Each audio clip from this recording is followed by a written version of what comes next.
mainstream media discussion, meaning white people are now talking about it. So I thought that given that we got the attention of some of the people in mainstream, that it might be good to have a really thorough discussion about reparations. So I'm going to break some of this down for you. This is going to be a little bit of a deep dive. So for those of you that want to stick around, I hope that you will. And we're going to get started in 1 second on drboycetv.com right now.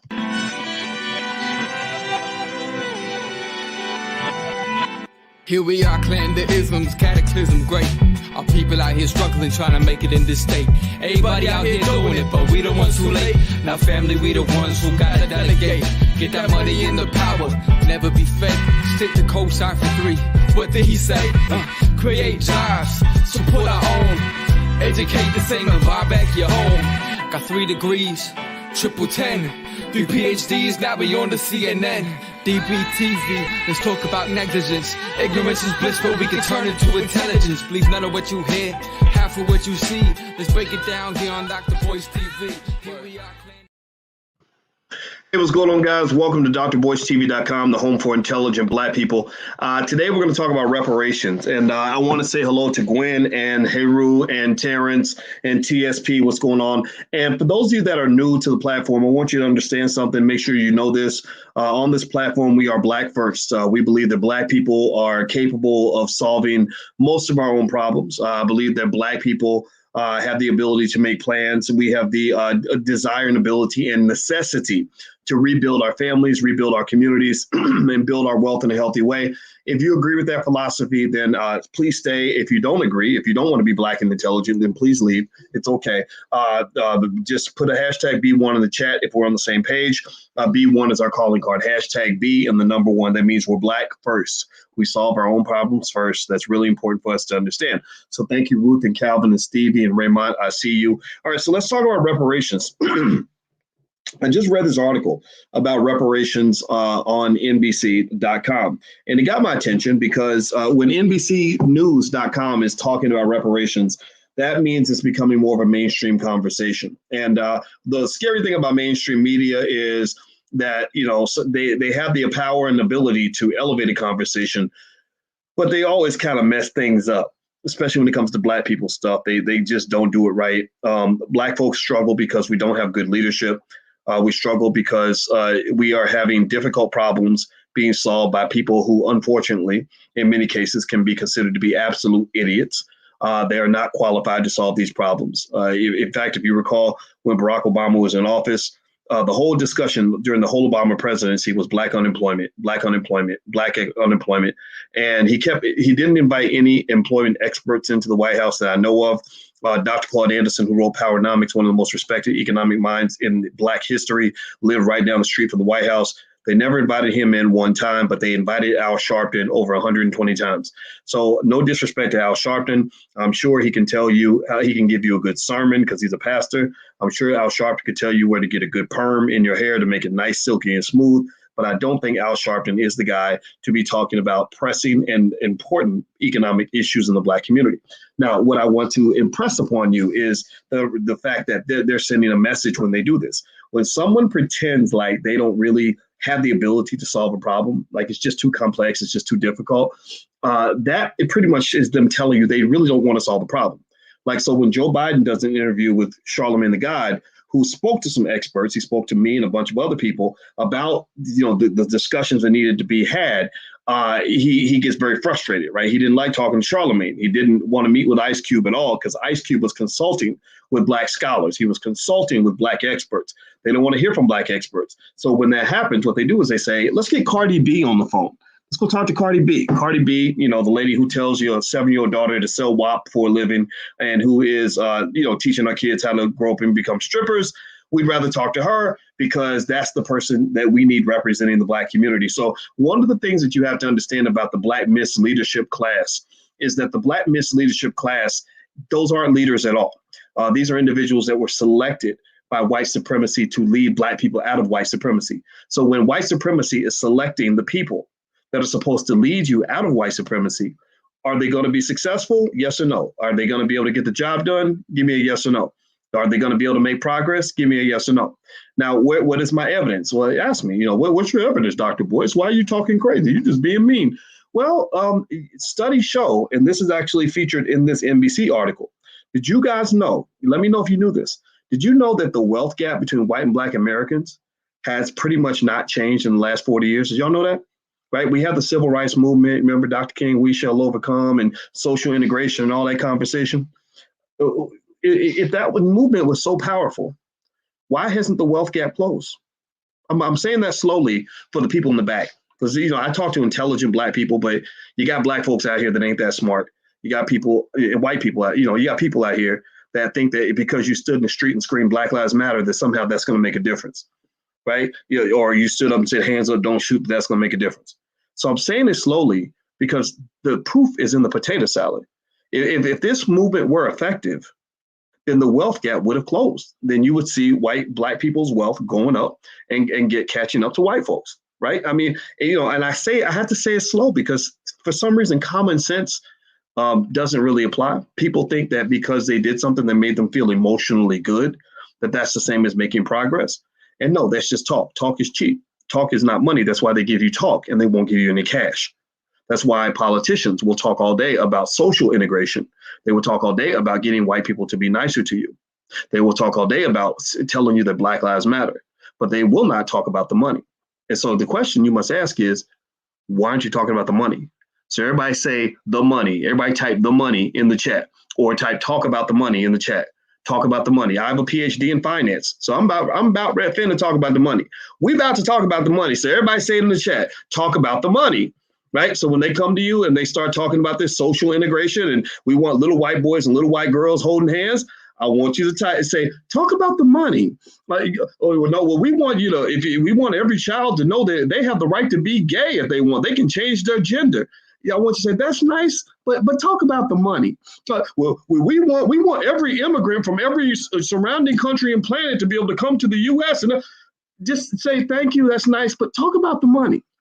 We want to make sure that we've changed the voter ID laws so that you can make sure you can vote for the Democrats, so you can keep the Democratic Party in power. I want you to say that's nice, but talk about the money. So that, and that's what I want you to do. I want you to get used to that because that's what sometimes you have to do to let people know you're serious.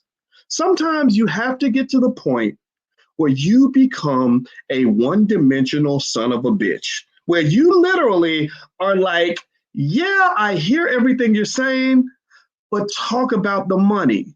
Well, we just want you to know how much that we think Black Lives Matter. That's great. That's awesome, bro. But can you talk about the money, right? Because if you don't do that, then they're going to use every stupid pet trick that they can come up with to distract you. Sleight of hand.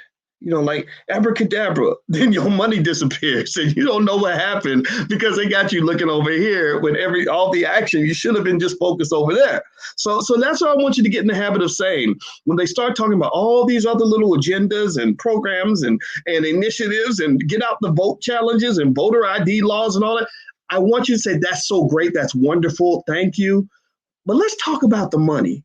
Because if you do that, then they'll understand that you're serious, right? It's just like in Goodfellas when the guy kept saying, F you, pay me, F you, pay me. Well, blah, blah, blah, blah. No, F you, pay me, F you, pay me, right? You have to have that determination to get them to hear you because they're not hearing you when you're saying, talk about the money, okay? So do me a favor, hit the thumbs up button, hit the share button, hit the subscribe button. Please do that. And let's read some of this article. And this is more of an involved conversation on reparations. And I wanted to do this because I'm not a guy that white people would want to have on TV. I'm not a guy, I used to be back when they thought I would play the game, but I don't play the game anymore. I'm tired of that. I need actual results. I'm into solutions.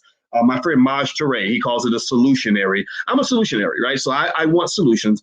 Also, I'm not a guy that they're going to invite into the big white university so I can sit and say a bunch of things that are going to make people feel good because I'm a solution-based person. I'm a mathematician by training, which means that in mathematics, you can't pretend to solve a problem. You can't wave your hands and do a happy dance and have them think you solved the problem. You can't do a rope-a-dope and take them out and make them think you solved the problem. You really have to sit there and do it on the chalkboard and solve the problem. So I'm here to solve the problem. I'm here to connect the dots on why we've made very little economic progress in the last 40, 50 years.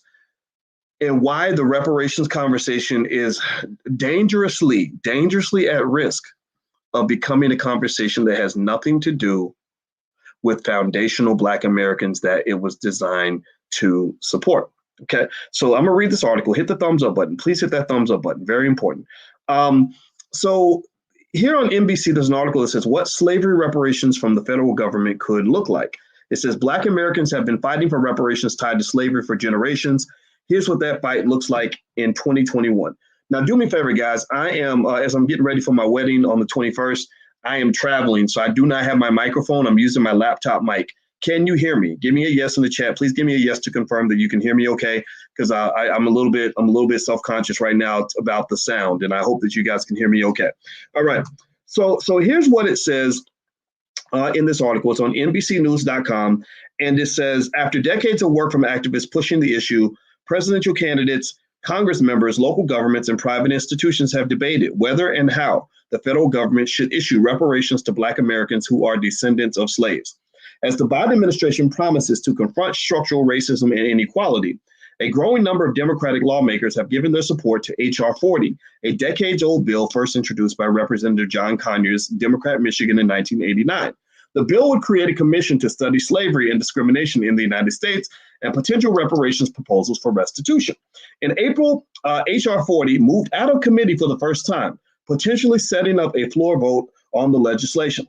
Now, one thing I want to say here is that H.R. 40 is a bill that we should support, right? It's very important to study reparations. But here's the interesting thing about that. A study is just a study, right? A study is, and it's a delay tactic. Politicians use it all the time. They basically will say, well, let us think about it. It's like if somebody owes you money and you say, I have receipts that show that you owe me $50,000. I need you to pay me. And they say, okay, well, let me go study this invoice for about 5 years, and then maybe I'll pay you. Let me go study whether or not I owe you money, right? And that's nice, but you kind of want to say to them, okay, can you do that quickly? Can you study? How about we take 5 minutes, and then after you finish studying for 5 minutes, we're not going to do 5 years or 5 months, 5 minutes, because I've already done the study. I got the receipts right here, right? There's a book called Black Labor, White Wealth. Black Labor, White Wealth. Anybody who's serious in the reparations discussion on Capitol Hill who hasn't read these books by Dr. Claude Anderson is a person who's probably not that serious about this conversation. Because in this book, Dr. Claude Anderson details in very specific terms exactly why Black people are owed reparations. He lays out in very clear terms exactly how white supremacy was laid out, specific laws with dates that where the laws were passed to oppress Black people or to control the Black labor supply. He talks about, for example, in 1804, when they had the Ohio Anti-Mobility Law that enacted Black laws that restricted the movements of Blacks. He talks about the 1667 British Plantation Act, which established codes of conduct for slaves and slaveholders, specific structural systems that created the foundation of systematic racism. He talks about the 1664 Maryland marriage law, which enacted the first anti-racial marriage statute. He talks about the 1827 Maryland Occupation Act, which prohibited Blacks from driving or owning cars, hacks, carts, or drays. He talks about the 1830, I don't know what a hack or a dray is, so y'all, I gotta be educated on that. The 1831 Indiana Mobility Law required Blacks to register in order to work and post bond. He talks about the 1717 South Carolina anti-marriage or anti-interracial marriage law.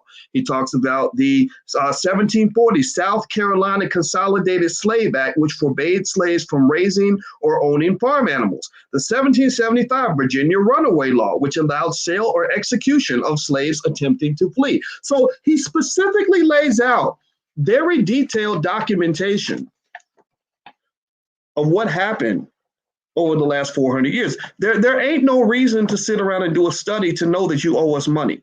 There's no person, no intelligent person with an IQ over maybe 30 who can see all this evidence, which could be consumed in a few days, and not conclude that Black people are not owed trillions and trillions and trillions of dollars, because white supremacy at its very structure and foundation was built to be a system of codes and nexus of relationships which oppress Black people in a consistent way to allow them to extract the wealth out of your community the same way you extract blood out of a pig. Right, the same way you extract, a tissue from a fetus. When they do they talk about the little government shots they want to give you, right? Or the same way you might extract milk from a cow. They were milking the Black community by creating a system, a systematic white supremacy, systematic racism that allowed them to economically exploit the Black community the same way you exploit a farm animal. Do you get what I'm saying? Give me a yes or no if you understand what I'm saying, so we can move on with the conversation. All right. Now, the allblackagenda.com, by the way, is a page you can go to if you're interested in a Black agenda designed for you to make progress. It is something we created with teams of scholars that care about the Black community. It's not government-based. It's not corporate-based. It's not based on a bunch of Negroes that got put on TV. This came from the Black community, from real problem solvers. So if you want to go take a look, it's the things like the $5 a day investing plan that we talk about on this platform a lot, where I, again, as a finance PhD, I can explain to you how investing small amounts of money over a consistent basis over a long period of time can create massive family wealth that will probably exceed any amount of money that's going to be written in a reparations bill. But let's keep going. That doesn't mean we're against reparations. We're very pro reparations here, but I don't want you waiting on a government check, just like I don't want you waiting on a government shot. And instead of waiting on the government shot, I don't judge you whether you get it or not. I would rather you take care of your health. I would rather you learn the leading causes of death of Black people and how to prevent those. I would rather you learn how to have a healthy immune system so that viruses can't attack you as easily. I would rather you learn how to deal with the epidemics of mass murder that are occurring in the Black community from unhealthy food and diabetes and strokes and heart disease and cancers that are preventable, right? So I'd rather you learn the whole picture and not just screw everything up and wait for a government shot. Same thing financially. I want your financial body to be so healthy that you're not screwing yourself over and waiting on a government check, okay? I want you to take the check. If the check comes in, I want you to take it, but I don't want you to need it. Do you understand what I'm saying? Okay, so with that being said, here's what else the article says. It says, meanwhile, the ongoing reckoning with racial injustice and the health disparities exacerbated by the COVID-19 pandemic have called further attention to the ways Black people have faced generations of systematic discrimination. Well, with an issue so large and complex, proponents suggest a range of ways the U.S. could engage in reparations, while opponents say the time for redress for slavery and the discrimination and that followed has passed. Let's see here. So calls for reparations for enslaved men and women and later their descendants have been made in various forms since the end of the Civil War, but these demands have never been met by the federal government. In 1865, Union Major General William T. Sherman ordered, pay attention now, listen, that land confiscated from the Confederate landowners be divided up into 40-acre portions and distributed to newly emancipated Black families. Following President Abraham Lincoln's assassination, however, the order granting 40 acres and a mule was swiftly rescinded by new President Andrew Johnson.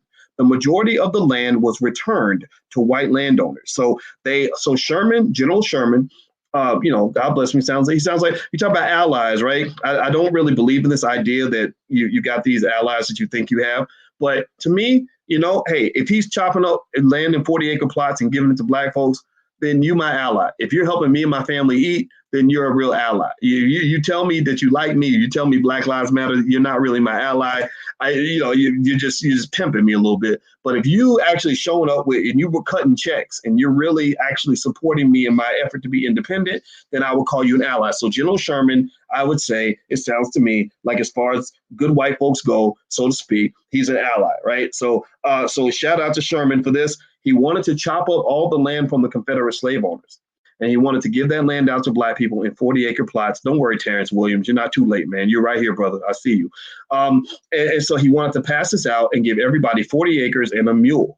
So that means that you have land. 40 acres of land is a lot of land, right? Imagine right now, how much do you think 40 acres of land would be worth? I don't know. Let's see. Let's see if I can Google that. Let me see. Let's see. So how much would 40 acres of land cost? Oh, wow. So it's auto-completed. And let's pick Texas. Hit the thumbs up button. Please hit the thumbs up button if you haven't done it yet. Okay, so let's see. 40-acre plot how about this? How about we start with how much of it is an acre of land in Texas? So an acre of land in Texas is about $3,000, right? So let's make the math easy. So somebody do the math for me. So if an acre of land is worth $3,000 in the state of Texas, how much is 40 acres of land worth approximately right now? So let's see. So you take the 40, so 4 times 3,000, that's 12,000, add a zero, that's $120,000. So that right there is $120,000 worth of land that Black people, were given, or should have, but did not receive, right? So we can add that to the tab in terms of the money that we're owed because they owe us a bunch of land. Land is a valuable asset. If you don't own land, you have to own something. Land is one of the realest things that you can own, and that's why they call it real estate. But I would just say that a reparations plan, one good one, could start with land ownership, access to land ownership. And this is actually going back to, in terms of what you want to look for in a reparations plan, I think that some sort of plan that gives millions of Black people the ability and the opportunity to own at least 40 acres of land through some sort of process, either giving them the land outright or allowing them to at least get an interest-free loan to buy the land would be a great start. The thing about Black people that they don't realize is that we're actually pretty nice people. We'll let you off the hook pretty easily if you just kind of do the right thing. Like, and some Black folks go overboard. Like, they'll just forgive anything. Joe Biden will put 100,000 Black men in prison. They still call him Uncle Joe. That's the crazy thing. But they forgave your damn relative. You got a cousin that took $5 from you in 1985, and you ain't talked to him in 30 years. But yeah, you'll forgive Uncle Joe for locking up 100,000 Black men. And so when you're talking about this reparations conversation, it ain't got to be complicated. You start with land. That's massive. That's huge. And I'm going to talk more about that in a second, but I just wanted to drill into that. So it says also in this article, I'm reading this article from NBC called What Slavery Reparations from the Federal Government Could Look Like. So they said that Sherman wanted to give Black people 40 acres and a mule. After the Civil War, formerly enslaved men and women also argued that their unpaid labor while in bondage entitled them to pensions. So they tried to get pensions. Their demands received resistance from the federal government, which accused prominent pension supporters of fraud and ignored pension bills brought up in Congress. So they did kind of what current lawmakers do. They just ignored them. They ignored them the same way they ignore you. And it's okay. Like, if they want to ignore you, that's fine. But I'm thinking maybe that means you can also ignore them, right? So my argument would be that if you ignore me, now pay attention now, if you ignore me when I talk about what matters to me, then I'm going to ignore you when you talk about what matters to you. So if you come to me and you say, hey, boys, we got to get out and rock the vote. We got to make sure we get the Democrats in office. I'm going to be like, well, you ignored me, so I'm going to ignore you. I didn't even hear that.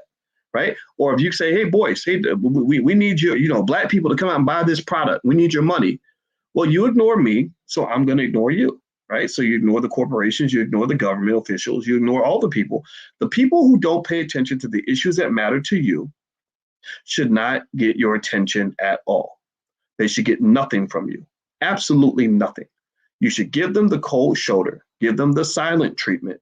You should deal with them the way you might, the way maybe a mother might deal with her husband when he ain't acting right. You ain't getting none today. you ain't getting none of this from me, right? Or maybe a husband might do the same thing, right? So my point is to say that this idea that they can ask for the world from you, but you can't even ask for the basics from them is an asymmetric, imbalanced relationship in the first place. That is a problem. That's an abusive relationship. That's not fair to you. Okay, so let's keep going. It says, as the federal government denied land and resources to formerly enslaved people, it created new pathways for land ownership for white Americans. So while they were taking land away from you, they were giving land away to them. They said the Homestead Act in 1862 granted 160-acre plots to applicants. So Black people were promised 40 acres and a mule. They didn't get that. White people were promised 160 acres if they applied for the Homestead Act. They gave that to them. that can be traced. You can go back and you can find out who was denied the 40-acre plots and who was given the 160-acre plots. And you can go back and you can say, well, some of that land shouldn't have been yours. I know that land has been in your family for 150 years, or that corporation bought it and the corporation uses this land to make money, but this land was gotten, and it was an ill-gotten gain by somebody who did something that we now define to be unethical and illegal. So we're going to go back and we're going to make things right. Moving on, it says, quote, Black families receive no assets from the federal government, while large numbers of white families receive substantial assets as a starting point for building wealth in the United States, according to William Darity, a professor of public policy at Duke University. And so it also says, Darity added that calls for reparations are a, quote, specific claim that is connected to the failure to provide ancestors of today's living descendants who were deprived of the 40-acre land grants that they were promised. Yes, I like Sandy Darity. I agree with that statement. After the war and during the Reconstruction era, Black Southerners made political, social, and economic progress, but these gains were quickly overturned. Discrimination was further entrenched through laws regulating every facet of Black life, including housing restrictions, legal segregation, and racially motivated terrorism and lynchings. So a lot of times, and this is one of the failings of the civil rights movement, when you start getting to the point where you're leaning on government policy and laws and bills to kind of provide the semblance of freedom for Black people, you got to be careful and understand that these laws can be changed. These bills can be overruled. They can replace a law with something else, right? Or they can decide which laws they're going to enforce and not enforce. So when they're getting really caught up in legislation, not that legislation doesn't matter. There's a role for the government in this, absolutely. But when you get caught up in people saying we're going to get social justice for Black people, or we're going to get, this other type of justice by, changing this law, or we're going to create this anti-discrimination law, or we're going to create this policing bill or whatever. Those things are fine. I'm not against that. But I want you to go back to the basic point we talked about earlier. You say, that's nice, but let's talk about the money. So let's type in the chat, talk about the money. You go back, you say, let's talk about the, thank you for passing the police reform bill. That's great to get these cops off our back, but let's talk about the money. Thank you for telling us, that boys and girls can use the same bathroom or whatever pronouns, transgender conversations they want to have. That's fine. But thank you. But let's talk about the money, right? I think that's important because you got to keep it focused. And if you look around and you look at the conversations that are coming out of the Biden camp, and it's really interesting. It's very sad almost. I almost feel sorry for all the Black people that were caping for Biden and the Democrats during the last election. Because if you notice, most of them are kind of backpedaling. If you notice, even Simone Sanders, remember Simone Sanders? She was the big, hefty lady who tackled somebody. Anybody, give me a yes or no if you remember Simone Sanders. She was this big old lady who tackled somebody who was trying to come after Biden. Let me see. I'm gonna see if I can find the tackle. It's really great. It's an awesome image of this lady. I swear the Cowboys really need her for their defensive line because she could actually probably take down some dudes. But yeah, I'm gonna show you this picture because Simone is hilarious. And so anyway, Simone Sanders, who was, willing to tackle people for Joe Biden. Like there she is. There's the image. You can kind of see it. She's the big one. She's tackling the lady or the guy or whatever. And here's another view of it. Let me see if I can find more of the Simone Sanders tackle. It was really good. Yeah. So there she is. Here's another picture of her.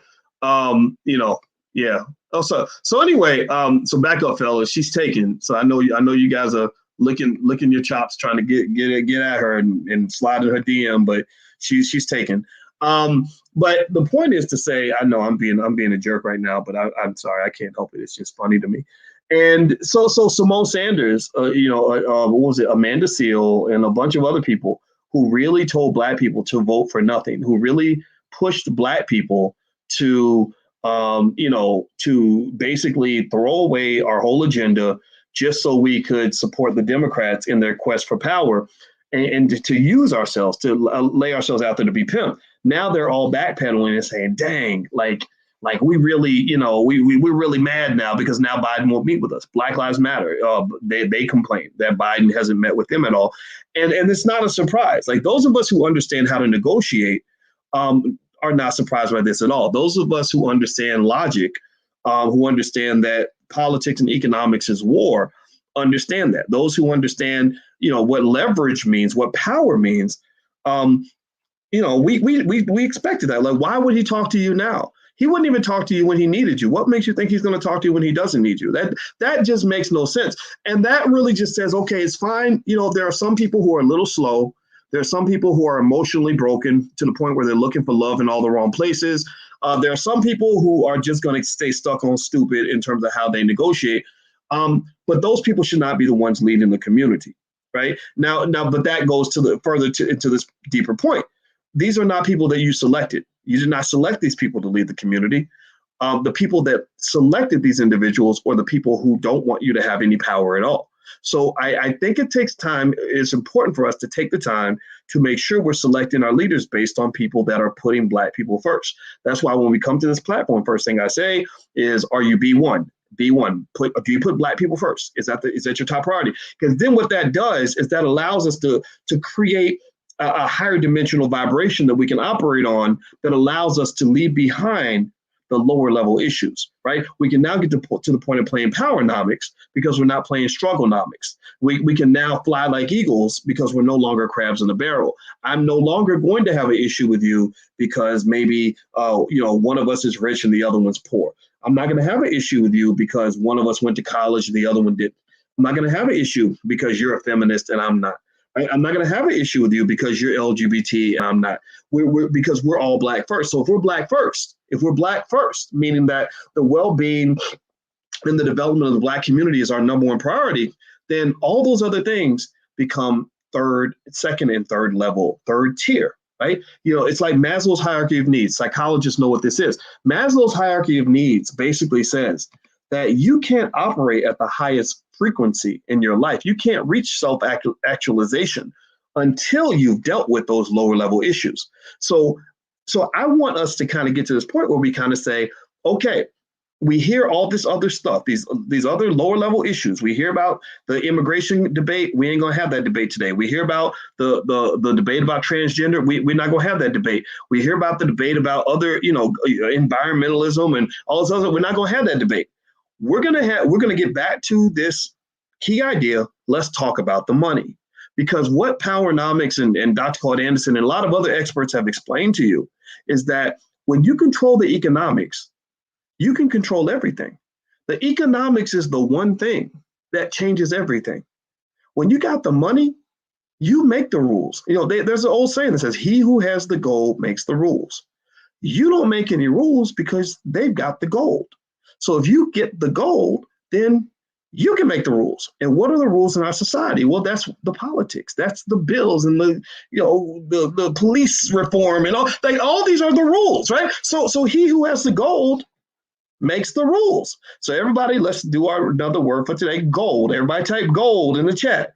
We want the gold. We don't want the civil rights. We want the silver rights, right? So type gold into the chat to let me know what you're talking about, to let me know that you know what I'm talking about. Hit the thumbs up button, by the way. Please hit the thumbs up, share, subscribe button. Let's keep going. So it says in the 1930s and 40s, Black Americans also continued to be denied opportunities to build wealth under federal programs that benefited white families and communities. Under the GI Bill, for example, mortgage and school tuition benefits extended to Black soldiers were devalued due to state-endorsed and enforced segregation, according to law professor Adrian Davis in a pro-reparations human rights brief published in 2000. Quote, there were far fewer places they could attend school or purchase housing. The schools were able to attend. The schools they were able to attend and they were able to buy were less, or houses they were able to buy were less valuable because they were Black institutions and Black neighborhoods, respectively, in an economy that valued whiteness. Excluding domestic and farm workers from Social Security legislation effectively shut out 60% of Black people across the U.S. and 65% of Southern states who work in these occupations. Now, here's the thing. When you talk about an economy evaluating whiteness, I'm going to give you a little bit of a tiny economics lesson real quick. That's something I want you to process for a minute. You are discriminated against in an economy that values whiteness. There's no question about it. We know that white supremacy is real and white privilege and all that stuff. Very, very real. But one of the things you must understand about economies is that multiple economies exist all throughout the world. You don't have to be in that economy. Like if I'm playing a game with you and and it's basketball and you're taller than me and you always block my shots and you score all the points, I don't really have to be playing basketball. I don't really have to play on your court.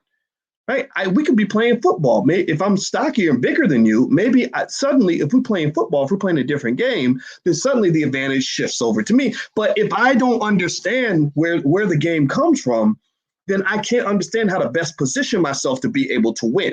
The people that win the game are typically the people who create the game and who control the game, because they set the game up so that it leans in favor of whatever advantage they have. So an economy built by white people is naturally going to favor whiteness. An institution that is built by white people is going to favor whiteness. A media outlet that was built by white people, like Viacom, which owns BET, is going to favor whiteness. Why would you build something? Why would you build anything that doesn't favor you and the people who are like you? Right? That would be kind of stupid, right? So the thing is that when you talk about economies, you can create economies. Right? An economy is nothing more than a network. That's all it is. Cryptocurrency. Think about this. Trillions of dollars have been created in the crypto markets just due to networking effects. The crypto specialists and the technologists got together and created a currency. They created Bitcoin out of thin air. The government didn't tell them to do it. They didn't get permission from the banks to do it. They didn't get permission from anybody. They created a currency and had enough people that believed in that currency that currency is now worth trillions and trillions of dollars. What is the total market value of Bitcoin, by the way? Let me look this up. Let me see. Let me actually do a little research right quick. All right, so let's see. The value, the market, hit the thumbs up button. Please hit the thumbs up button. We're going deep here, people. Like I just felt that God told me to do it, so we're about to do it. The market cap of Bitcoin is $926 billion.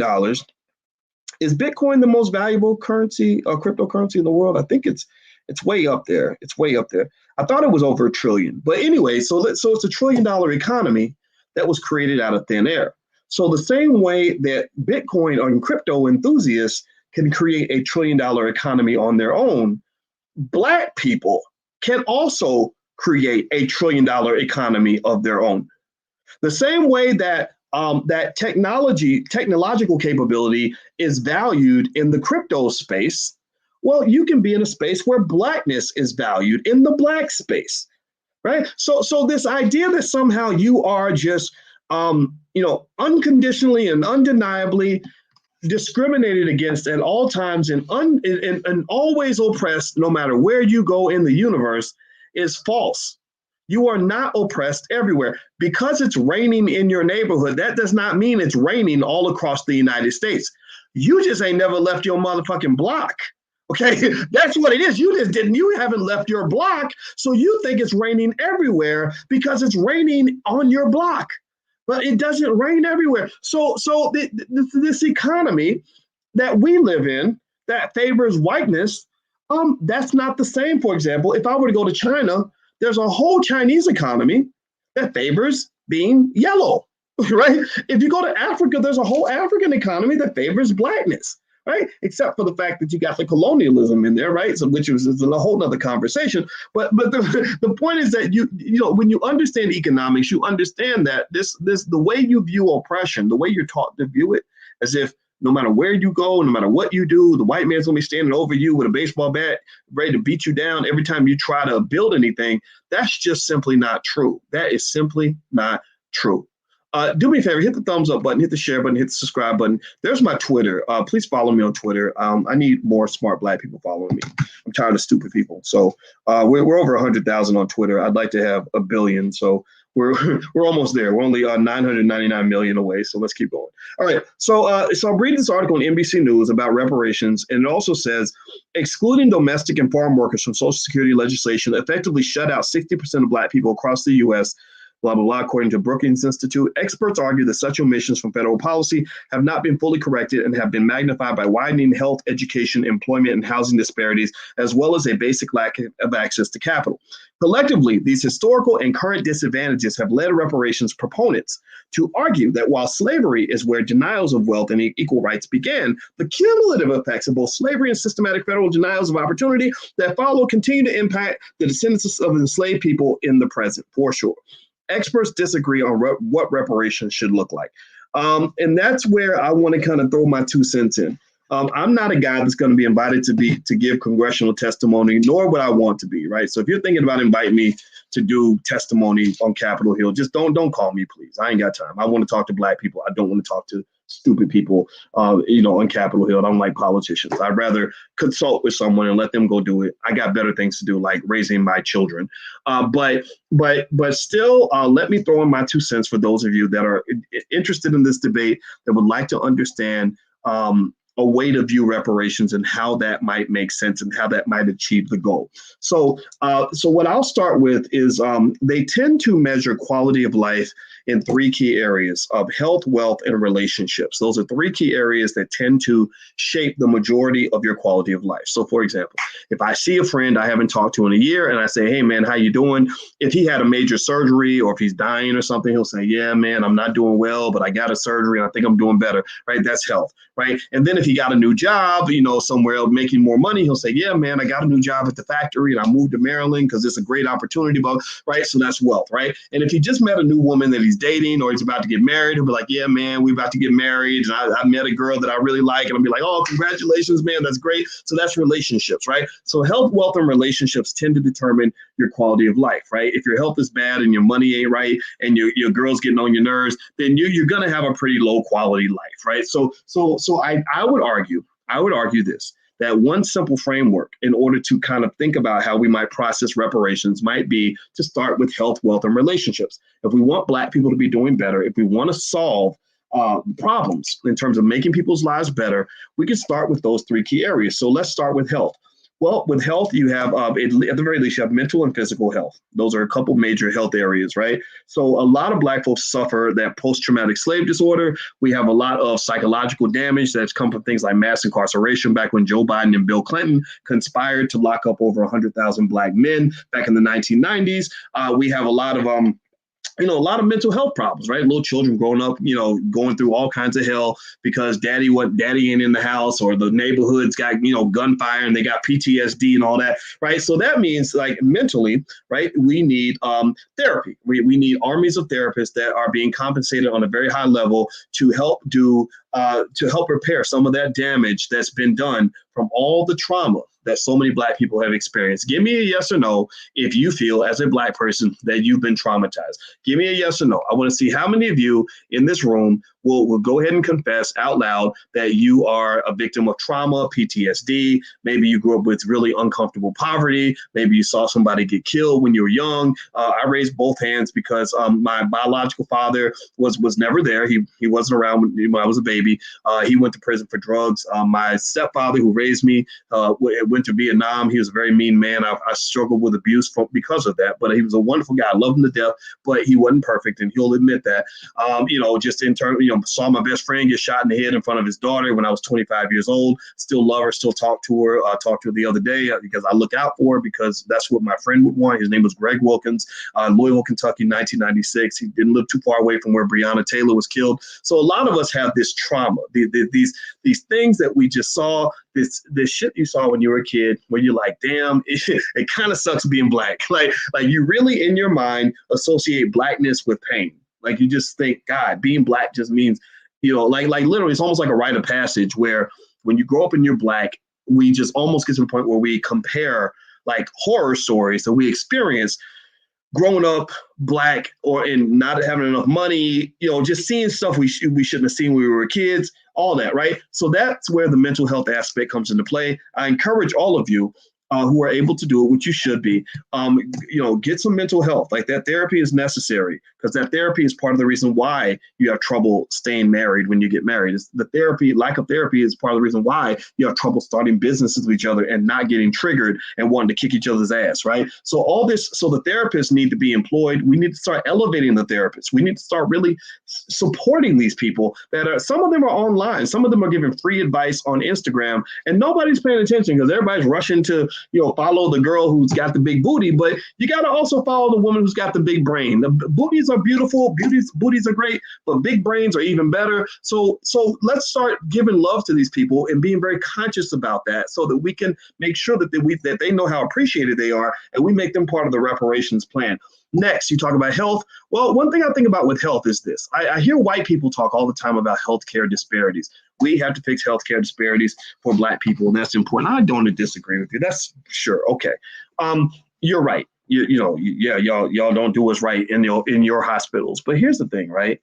You got to be real cautious about a reparations plan where white people are simply paying other white people to do things for Black people, right? Like if you talk about fixing healthcare disparities, I don't really want you to tell me how you're paying more white doctors to get certain drugs to give to me, right? I'd rather you tell me how you created a, $500 billion fund that Black doctors can go and tap into to build hospitals in Black neighborhoods for Black people that are run by Black people. How many of you, raise your hand if you know of a Jewish hospital in your city? How many of you can think of a Jewish, in Louisville, we have Jewish hospital where I grew up. How many of you have ever seen a hospital that's called Jewish Hospital, right? Give me a yes or no. And so if they can have their own hospitals, well, why can't we?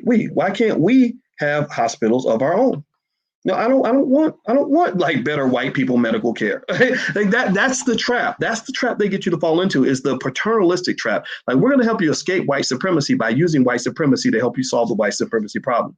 So we're going to escort you out of the building of white supremacy, but we're going to control which direction you walk in. No. That's not how you get freedom. You don't get freedom by just signing up for a better type of slavery. So like education. Go back to education. Better education for Black people does not mean paying white people more money to educate Black people. That's not better education. That's more white education. That's more bad education. That's doubling down on the intellectual poison. No, the way you give Black people liberated education is you have no strings attached resources that Black educators can tap into to build their own damn schools. Seriously. How many of you know a Black teacher or Black educators who love the hell out of Black children who would love to get together with other Black educators and open up a school tomorrow? How many Black educators do you know? How many of y'all know Black educators, someone that you can think of, who could get together with some other Black educators if there was $20 million available tomorrow for them to borrow against or to receive as a grant or whatever? Again, no strings attached, who could have a school built in a year, right? Seriously. There's so many Black educators out here. And so part of truly repairing and truly acknowledging Black people, truly respecting the Black community, means doing something that is actually unthinkable in the white supremacist tradition, which is acknowledging Black people's ability to do for self. See, if you can acknowledge the fact that I have the right and the same freedom that you have to do what I want to do, then that means you're not really my friend. You're not really helping me to get to a better life, or you're not really repairing anything. You're pretending to prepare, right? It's like that documentary I told you guys about called Poverty Inc., where they actually explain how all these charitable organizations designed to address African poverty actually keep those countries in poverty. They need them to stay in poverty because what they'll do is they'll collect a bunch of money, they'll use the trauma of the poverty to market it, just like they market George Floyd's death, just like they market Trayvon Martin and marketed Tamir Rice's death. They will market the Black trauma and collect a bunch of donations from people who are paying them money, white people paying other white people to go solve a Black problem, because clearly they believe Black people are not capable of solving the problem themselves. Where really, if you really want to solve that problem and you really want to help those people, then you will give them the resources and also give them access to the training they might need in order to do this on their own. The Chinese are very good at this, actually, in African countries. If you go to African countries, the Chinese are everywhere because the Chinese are just industrious like that. Don't get mad at them for it. They're hustlers. That's just what they do. God bless them for that. But what they do is when they go to an African country and they want to sort of claim to elevate the country, but they really want to maintain control. What they'll do is they'll say, we want to build a railroad for you because we really feel like you need a railroad. And they'll be like, yeah, we really do need a railroad. They'll be like, okay, so what we're going to do is we're going to come over with our technology and our equipment, and our workers, we're going to import our workers from China. You say, well, we got plenty of labor here in Botswana. No. We have people in Shanghai. We're going to bring in a whole team, and we're going to build you a railroad. Right. And just give us a bunch of land, give us, like in Jamaica, give us a 100-year lease on the land or something like that. And we're going to come in here and we're going to build you a railroad. How about that? Right. And then you say, well, can you show us what you're doing? Can we learn how to maybe build it or maintain it ourselves? No, that's proprietary. We can't tell you how to build the railroad. We can't tell you how to maintain the railroad. But if you need it maintained, just call us and give us more money, and we'll come fix it for you. Right? That's how you claim to help people without actually giving them the ability, the keys to true freedom. Right? So that's kind of what they do to Black people. Is when you talk about getting more education, you get fooled into looking for white people to educate you better, when really you can actually do that yourself. You've got a ton of educators in your community that can educate the hell out of a Black child. My best education did not come from a white man. Don't get me wrong. I learned a lot from learning from white people. I mean, I'm not hating on it or anything like that. But when it came to the things I really needed to benefit my community, I needed to hear from people that were B1. When I met Dr. Claude Anderson, my reaction was just like many of yours. The first time we talked was 2006. And I read his book, Powernomics, a few years later, and it just changed my whole view. I said, oh, this is great. Actually, Black Labor, White Wealth was the first book I read. And that, to me, was the first time in my life that I got a real Black education in terms of understanding exactly what I needed to do as a Black man to benefit my community. When I went to white universities, like I went to University of Kentucky for undergrad, I got my PhD at Ohio State University.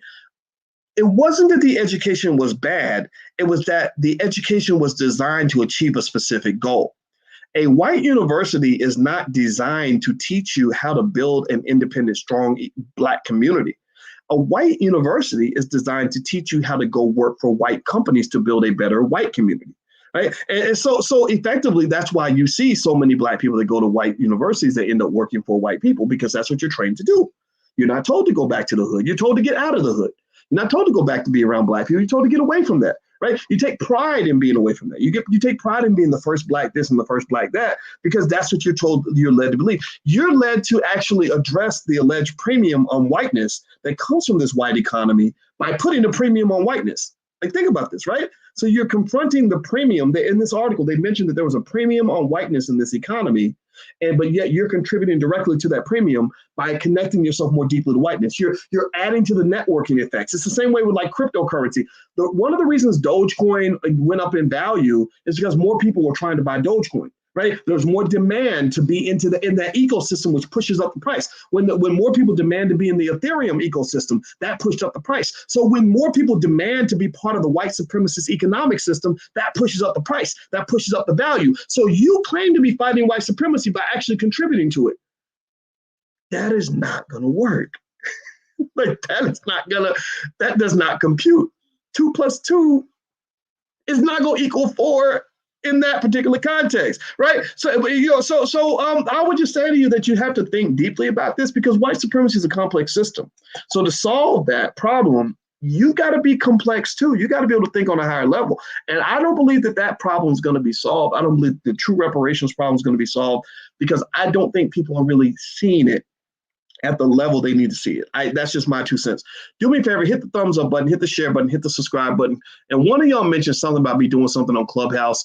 I think I will at some point. If you want to follow me on Clubhouse, there's my Clubhouse. Just look up Dr. Boyce Watkins. I'm also on Twitch, by the way, and that's where I actually do games. I play video games with the brothers and we talk about stocks and stuff while we play. And sometimes we just talk shit. So it's just, having fun. So you can follow me on Twitch also. And I do a commentary on Twitch as well. I like to teach, I like to talk. Hit the thumbs up button, hit the share button, hit the subscribe button. So let's keep talking about reparations. Let me keep going down in this article. This is a really interesting article in NBC. And it says proposals for reparations programs have also been raised by reparations advocacy groups in recent decades. The National African American Reparations Commission has a 10-point reparations plan that includes a call for a national apology for slavery and subsequent discrimination, a repatriation program that would allow interested people to receive assistance when exercising their right to return to an African nation of their choice. affordable housing and education programs, and the preservation of Black monuments and sacred sites, with the proposals benefiting any person of African descent living in the U.S. I think that's all good. Don't get me wrong. And I definitely am a big fan of connecting with Africa. I think that that's a huge amount of untapped potential by African Americans. I really do. I went to Ghana and I had a wonderful time. But I would also say that, when you're talking about a lot of this stuff, a lot of the symbolism, things like that, symbolism matters. But you have to get to the point where you say, as we said earlier, let's talk about the money. We must talk about the money. Where, give me some land. Give our business owners some access to capital, right? That's really, really important. All these other things matter. Apologies matter for sure. But let's talk about the money. Other proposals, like the one proposed by Andre Perry and Rashawn Ray for the Brookings Institute, would also specifically provide restitution to descendants with at least one ancestor enslaved in the U.S., coupling direct financial payment with plans for free college tuition, student loan forgiveness, grants for down payments, and housing revitalization, and grants for Black-owned businesses. I like this a lot. I think that's getting closer to the mark. Here's where you got to be careful about free college tuition and free student loan and student loan forgiveness.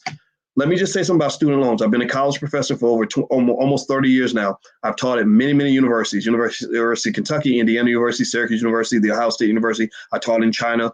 I know university systems really well. I think college is cool. We're sending our child to college this year. We got all of our kids are going to go to college. So this is not anti-college. But one thing you must understand about student loans, where you got to be careful, is that student loans are kind of an artificial debt. Student loans are kind of like, it's like if I said, let's say that you really needed an ink pen and you really had to sign an important document and there was no other pen within a 50-mile radius. And I said, you need this pen? And you say, yeah. And I say, okay, well, I'll give you this pen, but you got to pay me $5,000 for this pen. And you say, boys, I don't have $5,000, but I need that pen. And I say, okay, how about this? Once I give you the pen, I want you to sign another piece of paper that says that you owe me $5,000, right? So you say, okay, fine, whatever, right? And you sign the document, you take the pen, you sign the document. So now you owe me $5,000. And so then you come along and you say, well, boys, you owe me money for this other unrelated thing. Like you borrowed money from me 10 years ago and you never paid it back. I need you to pay me back. So I say, okay, well, how much did I borrow from you? And you say, you owe me, $18,000. And I say, okay, well, since you owe me $5,000, we'll just I'll give you loan forgiveness to allow you to not pay me back the $5,000. So now I only owe you $13,000, right? Would that be fair? Would that be fair? Give me a yes or no. Would that be fair? So I told you, you don't have to pay me back the $5,000 you owe me for the ink pen.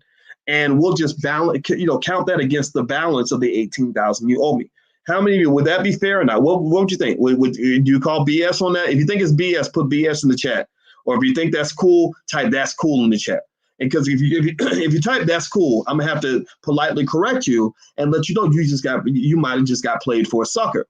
Because the reality is that if you look at it at the surface, sure, somebody can say, okay, that sounds pretty cool. Like, wow, he's giving you $5,000.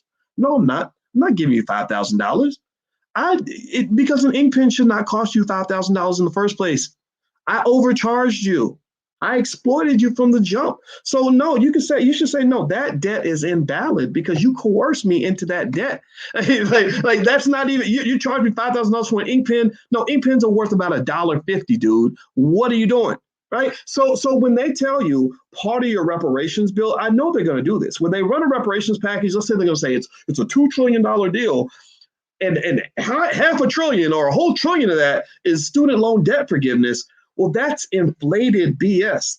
That is part of what Dr. Claude Anderson writes about when he talks about the doctrine of unequal exchange. The doctrine of unequal exchange basically says that it's basically a case where you're getting something of low value and giving away something of high value. So if you give me $5,000 and I gave you an ink pen, that's a bad trade for you.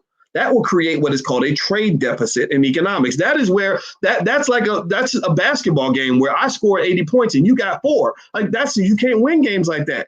You can't, like Michael Jackson said in The Wiz, you can't win, you can't break even, and you can't get out of the game. Well, I'm telling you that your resort in that situation, when you can't win and you can't break even, you better get out of the game. What you do is you get out of the game and say, I'm not going to play that game with you. I'm not even going to play that game with you where you're going to tell me that student loan forgiveness is somehow the same as you giving me money. That is not the same as you giving me money.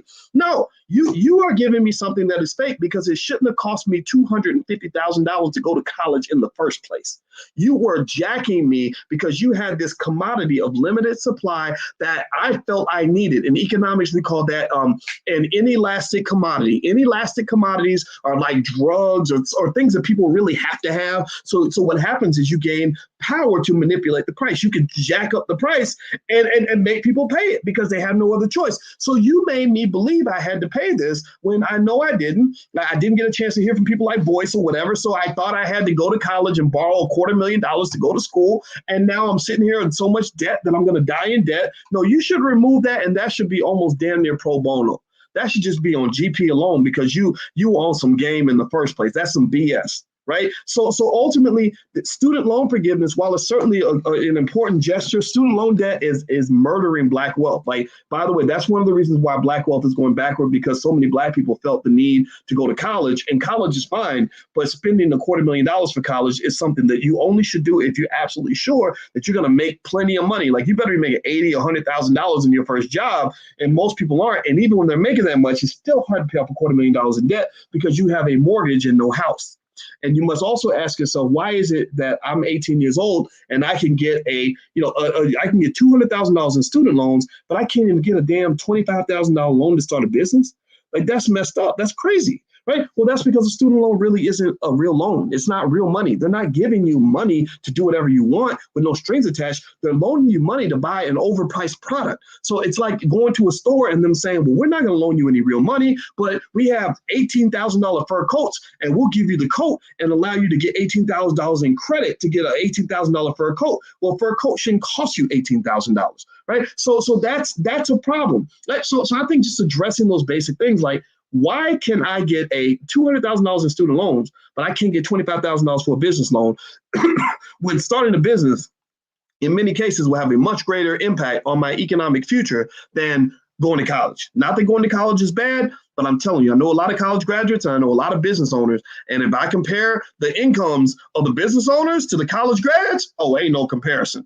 Ain't no comparison. Okay. So hit the thumbs up button. Please hit the thumbs up, share, subscribe button. And by the way, if anybody wants to support the channel, we do have a Patreon. You can feel free to become a member at intelligentblackpeople.com. There's the URL. And thank you, Jerome Milton, for your donation. Jerome made a donation and I did not acknowledge it at the time because I was in the flow of things, but I want to say thank you, brother. I see you and I appreciate you very, very much. Thank you for your support. So moving on. So what they wrote here is that making the American dream an equitable reality demands the same U.S. government that denied wealth to Blacks restore that deferred wealth through reparations to their descendants. This was written by the Brookings Institution, Andre Perry and Rashawn Ray. I guess there are scholars there. The variety of proposals show that even some supporters of reparations, there's some disagreement about what a full program should look like. Quote, I think we would be doing ourselves a huge disservice if we were just talking about financial compensation alone, says Dryzen Heath, a racial justice researcher with Human Rights Watch. And there's some local governments that are doing some initiatives, and the article is in NBCnews.com if you want to read it. It's titled What Slavery Reparations from the Federal Government Could Look Like. Now, let me dig in and break down what I think will be an adequate reparations plan. And in order to do this action, let me read a little bit from Dr. Claude Anderson's book, Black Labor, White Wealth, which, again, when they talk about wanting to do a reparations study in HR 40, that's not necessary because the study's been done. This book is a study on reparations, and he breaks down so many detailed pieces of information. It's on powernomics.com. Powernomics.com is where you can get Dr. Anderson's books. I encourage everybody to go take a look because Dr. Anderson is the real deal. He is today's modern Marcus Garvey, if you will. He's W.E.B. Du Bois. W.E.B. Du Bois mixed with Marcus Garvey, mixed with Booker T. Washington, mixed with Frederick Douglass. I mean, he's a great man, and I love him, and I think we need to give him his flowers while he's here. Don't just wait until the man's gone to start celebrating him. Y'all need to start celebrating Dr. Claude Anderson right now, right up there with Dr. King, right up there with Martin Luther King, right up there with the Malcolms, right up there with everybody else. Celebrate that man because this man has given you a gift that there's no school in this country that gives you that. Even your HBCUs don't give you that. HBCUs, let's just keep it 100. They're great institutions, but we know who created HBCUs. HBCUs don't invite Dr. Anderson in to speak. Howard University has never wanted a Claude Anderson to speak. And the question becomes, what's dangerous about a man who actually gives real concrete instructions and ideas that put the Black community first. What's dangerous about that? Why is that a problem? What makes him worse than all the white people that you've had come speak at Howard? I don't understand that. And I think that they should be challenged on that to kind of say, like, well, what's going on here? And why will you brag all day about all the Black people you sent to go work for Goldman Sachs, but you don't talk so much about the Black people who are actually in the community building? Somebody like Sharif Abdul Malik, who went to Howard, who has built We Buy Black, one of the most extraordinary and impactful Black economic networks in the history of this country. Like, this man made Black history. He's created millions and millions and millions of dollars worth of transactional commerce that has elevated the conditions of thousands of Black families across this world. And you don't mention him at all, but you'll mention a Negro with a job in a second. I want you to think about that. So they need to be challenged on that. Anybody and I love my HBCU folks. Don't get me wrong, HBCUs are great, but you gotta make them better. You gotta challenge them to go to the next level. So let me read more. 130 years after slavery, American society has become more pluralistic and competitive, but Blacks' marginal conditions remain relatively unchanged. In some respects, they have worsened. The socioeconomic inequalities that existed between whites and Blacks during and shortly after slavery are now structural. For example, on the eve of the Civil War, records indicated that more than 50% of free Blacks were paupers, meaning they were very poor. All free Blacks collectively held less than 0.5% of the nation's wealth, with wealth being defined as a great quantity of money or valuable goods or resources within both the private and public sectors. A century later, in the 1960s, an era considered by many Blacks as a, quote, great decade of progress for Black people, more than 55% of all the Blacks in America were still impoverished and below the poverty line. So right after the Civil War, half of all Black people were dirt poor. 100 years later, half of all Black people were dirt poor. After a decade of tremendous progress for Black people, social progress, the 1960s, right? Civil rights movement, all that. Half of all Black, you had just as many poor Black people then as you had when we were ending slavery. That's a problem. That's because they gave you social integration. I don't really want to socialize with you. I really don't. Let's talk about the money. I don't really need you to be my friend. I don't need you to tell me Black Lives Matter. I don't need you to tell me that you think I'm nice and you think I'm handsome. Or I don't need all that. I don't need your love. I want that money. Give me that paper. Period. Let's talk about the money. Type that in the chat. Talk about the money. All right. So here we go. It says, and Blacks barely held 1% of the nation's wealth. According to the 1990 census, approximately 40% of all Black families are receiving public assistance, and the number is increasing, with more than 56% of all Black female-headed households beneath the poverty level. Black unemployment has not significantly improved in comparative terms over the last century. According to Curry, an historian, Black unemployment exceeded 40% in the 1850s. The National Urban League's 1992 State of Black America report differed from the U.S. government figures, indicating that the hidden and true unemployment rate is approximately 28% for Black adults and 55% for Black youth.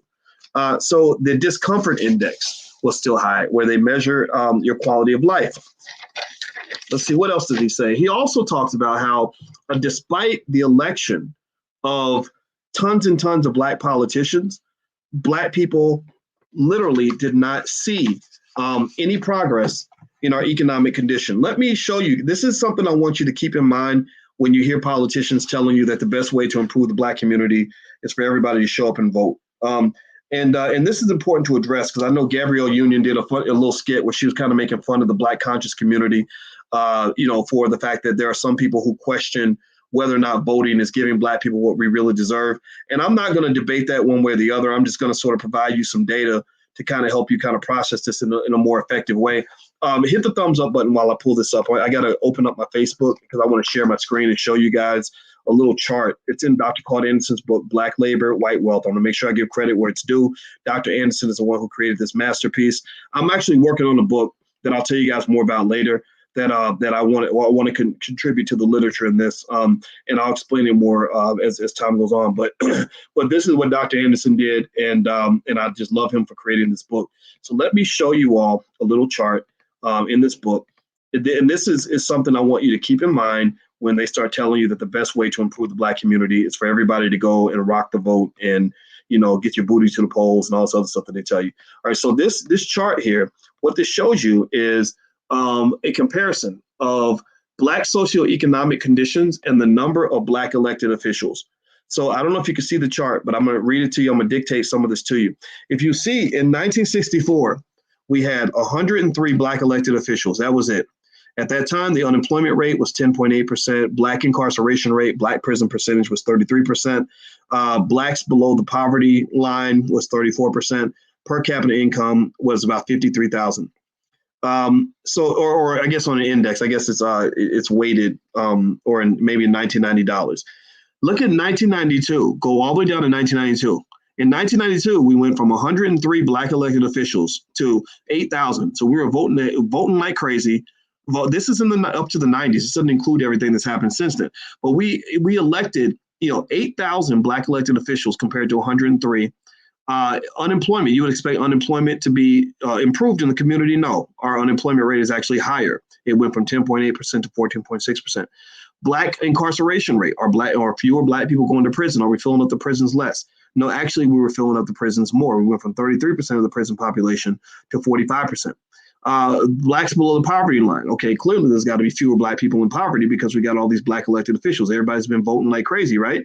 Well, no, not quite. 1964, 34% of Blacks were below the poverty line. 1992, it's 34.4%, so almost equal. And then per capita income did increase slightly, not very much, but it did increase a little bit.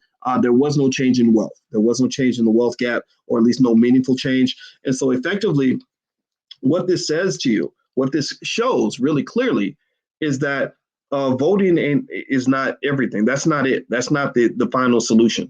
I'm not saying that I'm going to judge you whether you vote or not. It's a controversial topic, and I think that's fine. I'm a person that believes voting does matter for sure.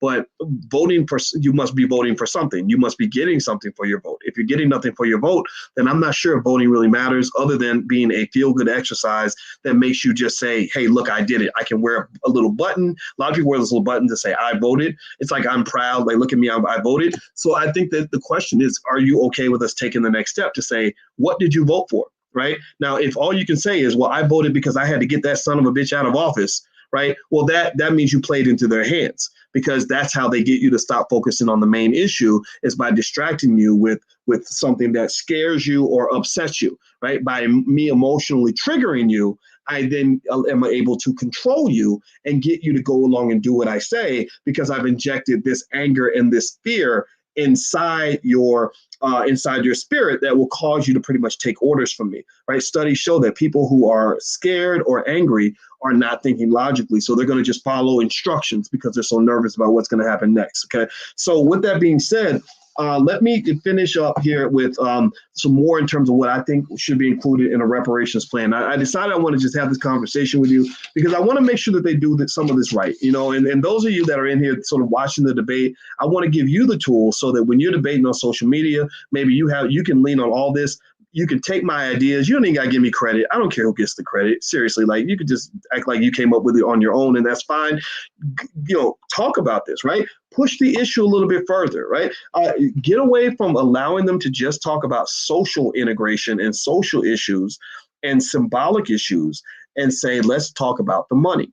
Right? What does it mean to talk about the money? Well, remember earlier I said that quality of life is measured typically in three major areas: health, wealth, and relationships. So we talked about health. Health means mental and physical health. So that means, like, if you're talking about dealing with mental health, post-traumatic slave disorder, all the trauma in the Black community, well, that's what all our therapists are there for. We got an army of thousands and thousands of Black therapists. I'm marrying one, and so I know a lot of them who are prepared to, if you deploy them and you give them money, the money that they need, they don't need a lot, they can then go out and help the community. So create a gigantic fund, $500 billion that we can use, that we as a community can deploy to our therapists to go and help the community.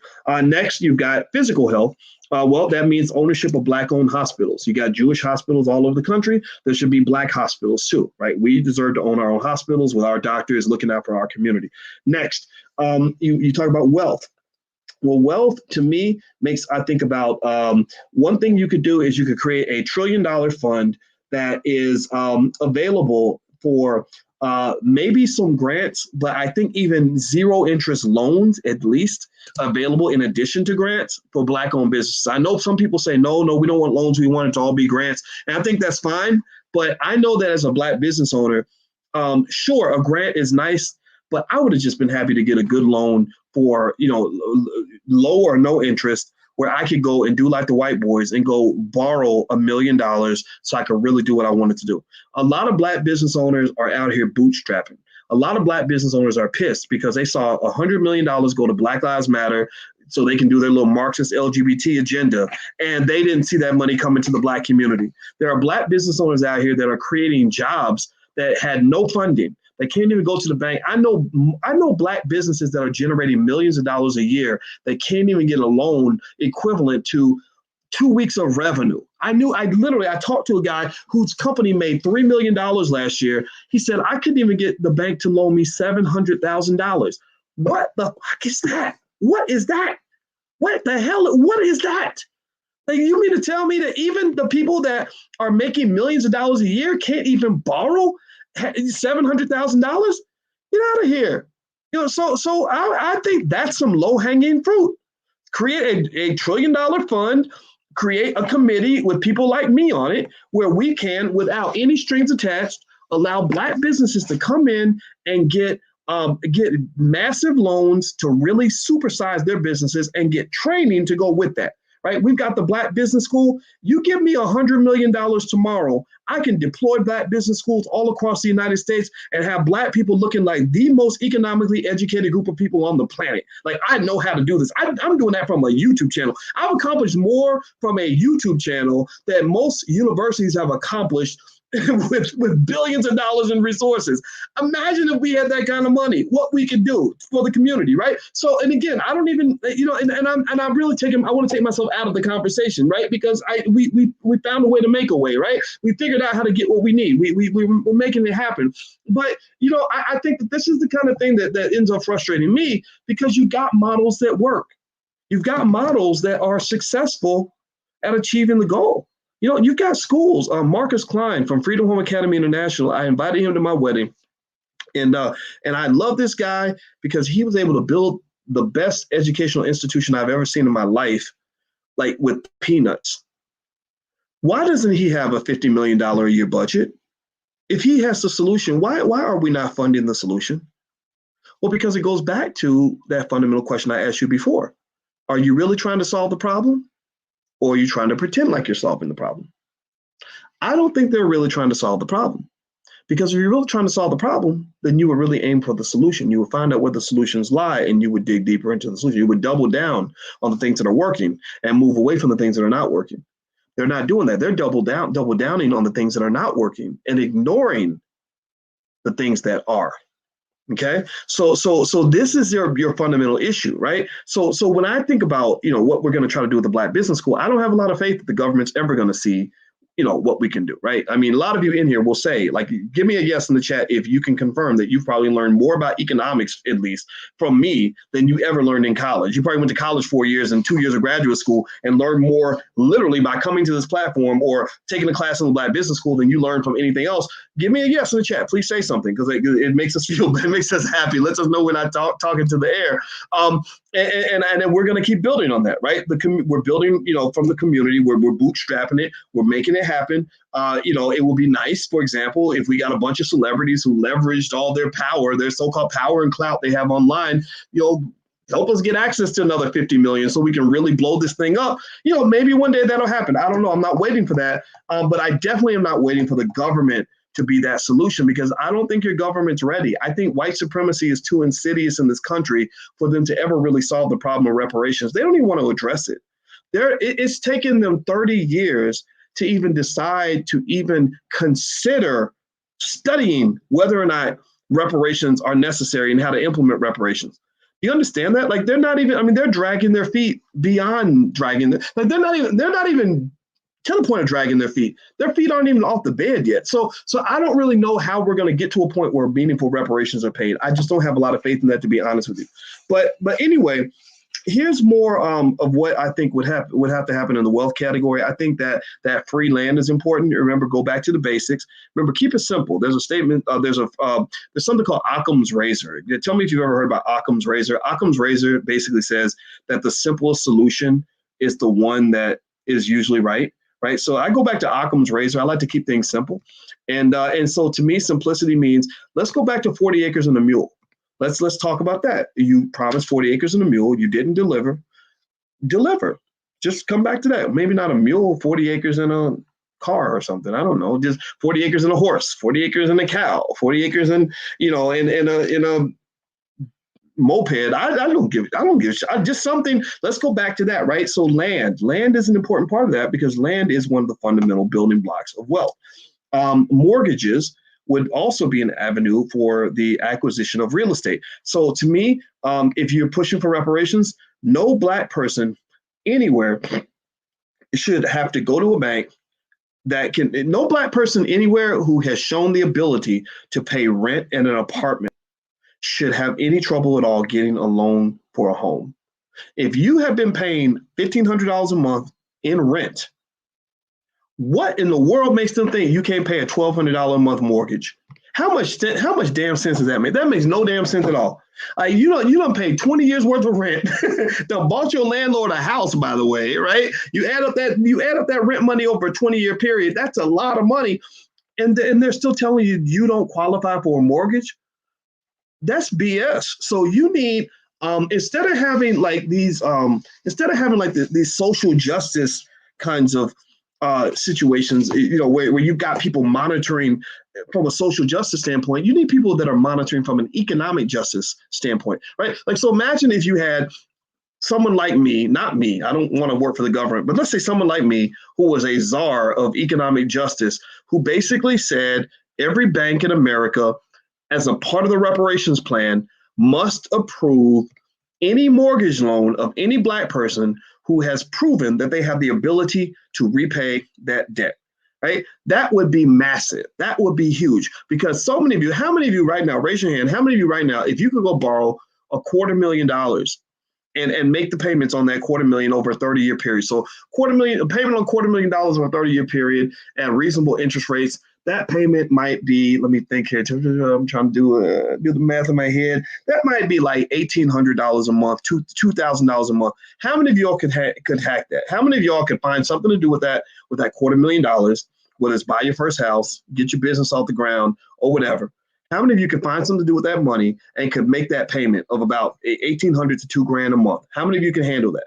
Give me a yes or no. Give me a yes or no in the chat if you're in that category, right? Millions of people can handle that. Millions of you can handle that. Why isn't that financing made available? You could accomplish a lot just by making capital available to everybody that has a dream, because so many dreams get killed because the dreamer can't get access to the money they need to make it happen.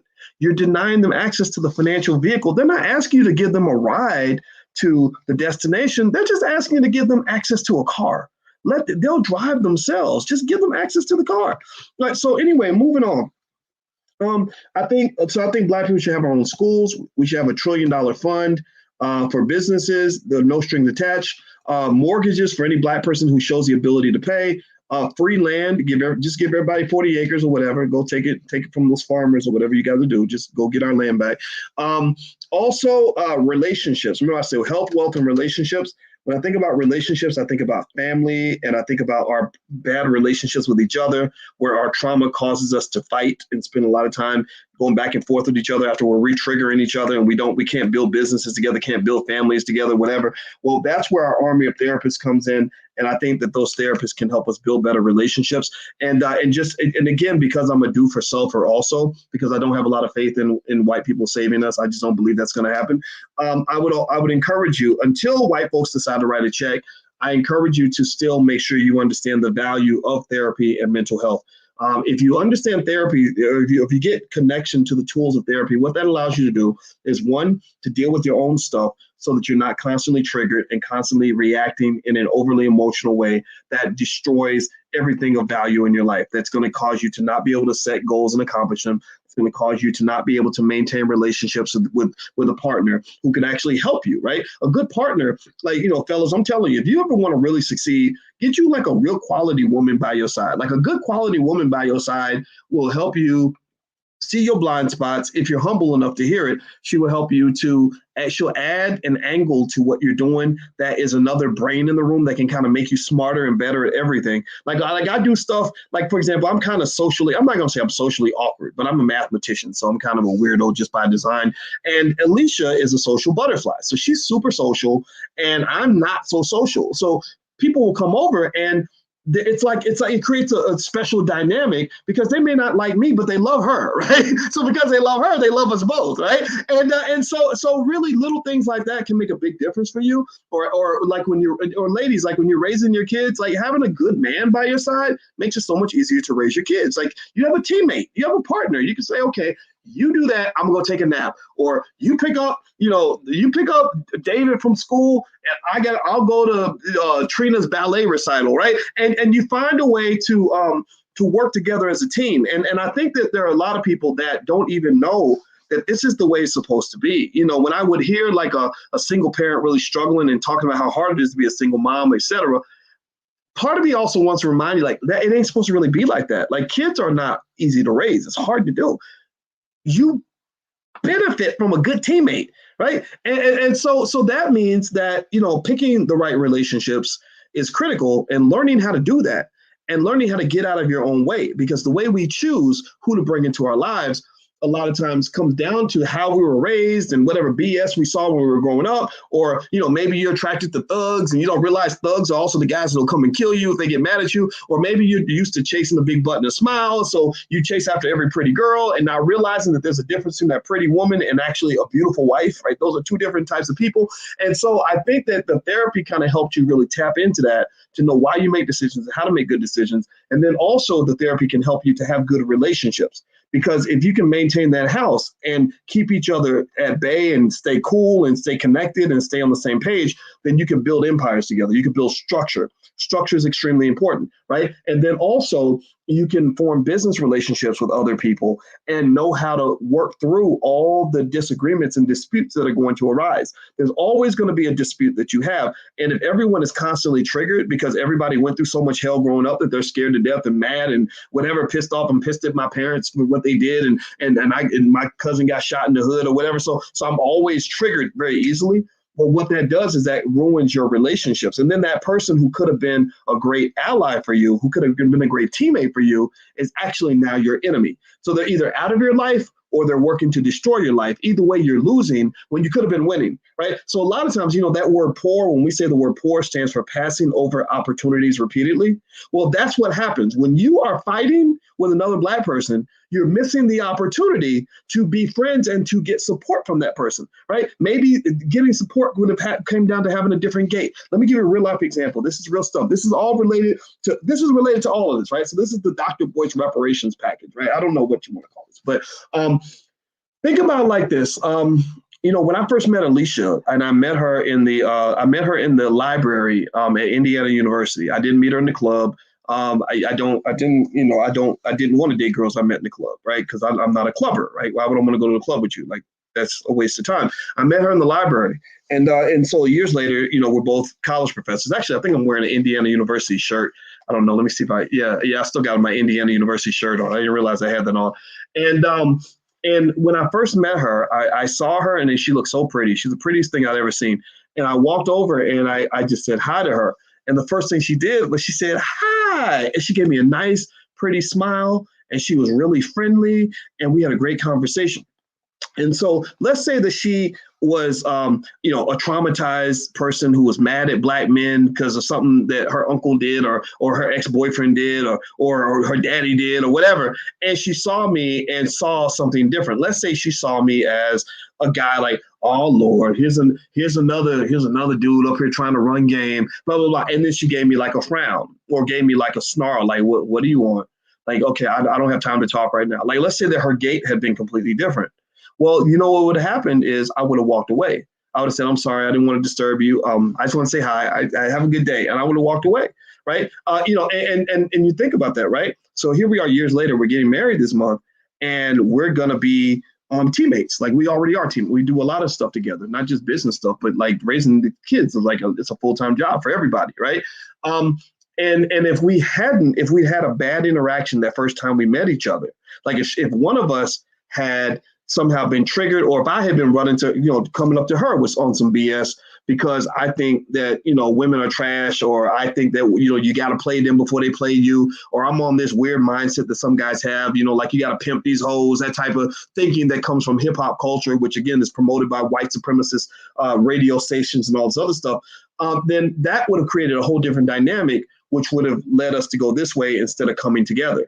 So coming together means that now we've got a joint effort to build some sort of legacy, to build some sort of empire together, some sort of family together. Whereas if we were separate, we'd be off hustling on our own individually. So you can do things on your own. I think somebody said that you can do it on your own individually. Yeah, there are lots of things you can do on your own, no question about it. But remember, there's an old African proverb that says, if you want to go fast, go alone. But if you want to go far, go together. And a lot of our people are exhausted and worn down and sad and depressed and just miserable because you've been doing it all by yourself. And a lot of us don't need to hear, like, you're not supposed to do it by yourself. And if you are a person who has an open gate where you allow that love into your space, you're embracing other people, you're supporting other people, you're creating this sort of positive engagement with others, then next thing you know, you got a clique and a posse. And one thing about economics, I'm going to tell you something about economic strength, and other types of strength, is that you're always better as a group most of the time. Most of the time, you are better when you got people that have your back. You're better when you're in a gang. And this is something I try to think about in every aspect of life. Like you guys know on my Twitch channel, and I'll give you guys the URL if you want to come and hang out with us. We play Call of Duty, right? And it's something I just wanted to do. And I know people think it's immature, but I think maturity is kind of overrated. So I play Call of Duty, which is a really awesome video game with a bunch of the brothers. And one thing I say to them when we start playing, we go into this thing. It's called the war zone, and you're going in, and everybody's trying to shoot each other. Basically, it's a really violent game. It's terrible. But what I say to the guys is, I say, stay together, work together, communicate. Let's plan our strategy. Let's talk about what we're going to do before we do it. Because one thing I noticed was, I said, think about this. Whenever you're out there and you're playing, if you're by yourself and you run into a whole group that's organized and structured, you're dead. You can't go. You say, oh God, I ran into a whole team of people. I got to get out of here, right? It's like running into a whole street gang. You can't beat a street gang by yourself. You ain't Bruce Lee. Even Bruce Lee can't beat a whole street gang by himself, right? By himself. So I said, look, so think about that, right? So when you see a group and you're competing against a group, you can't win. Right. So I said, let's be a group. And then when they come after any one of us, they can't win. They're going to fear us the same way that you fear them. And the reason that white supremacy, I'm going to circle this back around, because we talk about the systemic nature of racism in America, which you can learn from Dr. Claude Anderson's book. Go to powernomics.com. Everybody should take a look at his books. Your kids should be reading his books too. He talks about the reason that white folks have gotten such a grip on you, the reason they were able to get together and beat you to death and rob you blind, is because they operate as a group. They had groupthink. They made laws and systems that brought them together. A system, even a corporation is a system, which is nothing more. Technically, if you look up the definition of a corporation, it is a nexus of relationships. This is where that word relationship comes into play. Y'all think I'm just talking about relationships just to be cute. No, relationships are everything. It is everything. So a corporation is nothing more than a nexus of relationships, and those relationships have to be maintained. This is why things like therapy are so important, because they give you tools to maintain relationships, right? And that nexus of relationships gives you a type of power that you, as a collective, that you could never have as an individual. So white supremacy controls you because they stay on code, right? They maintain that nexus of relationships to make sure they say, look, as much as we might disagree with each other, we all agree on one thing: black people down, white people up. Right? Like they say, they used to say pimps up, hoes down, right? So you're the hoes and they're the pimps, right? So I encourage you to use that energy to your advantage, right? Fix the mending of black relationships, the mending of our ability to work together and to love one another and to find a way to resolve our differences is one of the most critical achievements that we will accomplish with our collective in the 21st century. Everybody isn't going to get it. There's a lot of people who will never get on that code, who are on some other stuff, and that's fine. They're right. But some of you understand this, and some of you are listening. And those of you that are listening, I tell you to focus on those things. That's how you can pay yourself reparations, and you won't even really care when the government check comes along, because your family will be doing so well that you're not even going to be worried about that. So that's my thought on the reparations conversation. Y'all know me. I took it in a lot of directions that you may not hear in other places, but I feel like it's important to do that because I don't want them to water it down. They always water it down, and they water it down because they don't respect you, and you allow yourself to be disrespected. They blend you in with all these other groups and start talking about everything from gay rights and everything else. And I don't care about your gay rights. Just stop acting like that's the same as being black. It's not the same as being black. So quit that. Stop that. And I just want you to kind of know where the power is. Again, so let's go back to that key point I made in the beginning so we can make sure this conversation goes full circle. Thank you, Surviving the Fray, for your donation and support. I appreciate you very much. Thank you also to Kevin Goodwin, who says, you make my money and my intelligence level up. Good, man. I'm very happy to hear that, brother. I'm very happy to hear that you're doing well. And I'm happy to hear anybody's doing well because of what they get from here. I mean, why would you come here if you weren't benefiting? I want you to benefit. I want you to win from this. But I want to go back. So when you talk about the political debate, I want us to stick with one key point. Talk about the money. LGBT rights, fine, but talk about the money. Gender issues, okay, fine. Talk about the money. Immigration, fine. Talk about the money. Black Lives Matter, fine. Talk about the money, right? If you talk about the money is the one thing that controls everything. He who has the gold makes the rules. So when you talk about changing laws and everything else, you don't change laws just with a vote. You change laws with money, because money buys votes in America. That's how America operates. Okay, so hit the thumbs up button, hit the share button, hit the subscribe button if you haven't done it yet. And also, I want to remind you guys, we have something called the Black Boss Channel, which is a YouTube channel for Black men only. We have brothers that go on there. And if you want to hear the perspectives of Black men, or if you are a Black man and you support the brothers, I hope you'll subscribe to the Black Boss Channel. We have guys like Nathaniel Jordan, the Minister of Wellness, who's on there. I love this guy. He talks about preventative health so that you're not waiting around for a government shot to be healed. You're actually taking preventative actions to minimize all the different ways that Black people die, whether you're talking about heart disease and diabetes, all sorts of stuff. He's very good at that. We also have Jeff Licey Jr., who does sports. We have people that go on there and talk about stocks. There's a lot of stuff that happens on the Black Boss Channel. So feel free to go check it out. And we hope you will support us in the quest to build Black media. So please hit the thumbs up button, share button, subscribe button on your way out. I'm out of here, guys. I hope you have a wonderful day. And I'll keep letting you guys know how the wedding planning goes. And when the wedding's done, I'll run a live stream of the wedding. It's not going to be live. I can't run it live because I want to respect the guests. But after it's done, I'll pop a video up so you guys can take a look if you'd like to join us. So take care, and I love you guys. I'll see you soon. Have a good day. Peace.